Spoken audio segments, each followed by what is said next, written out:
an improvement upon this reality, or if it can provide something to my senses that this physical world cannot deliver to me. So narratively, the story of like going into my own solo booth and like buying myself a drink and then dialing my friends in, it sounds like a nightmare. That sounds like, I don't know, that sounds like remote work right now, and that's the last thing that I want to do after working.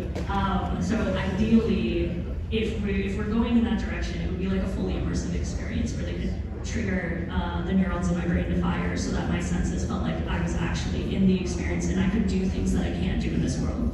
If you Ready Player One, sorry. Ready Player One?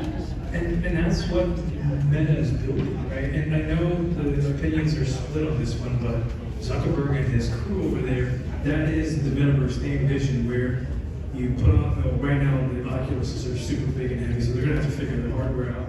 But they are envisioning that world that you described where geography ceases to be a barrier. Like you put on your Oculus and you can have a cocktail with your friend that's across the world.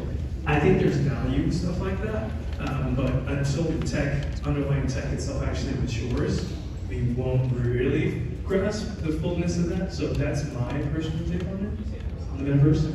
Yeah, I definitely agree with what Jessica's saying, how I think from a technological standpoint we are still very early in having that fully immersive experience, but there's no doubt the way things are heading with everyone spending more and more time online, like with that Zoom, or you've got your virtual doctor's appointments, or there's a whole plethora of different industries that are pivoting to have more of an online presence. And so I think as we grow and brands like that Jessica and Jonathan are working with coming into the space, there's going to be more and more of those virtual experiences. And even though I think ultimately, like seeing everyone in real life is the best thing, but for someone who lives on the other side of the world that can't get to this, they can still experience something in a really cool, immersive way. So I think that's important, but I definitely am of the agreement that we are probably at least a few years out from the technology development.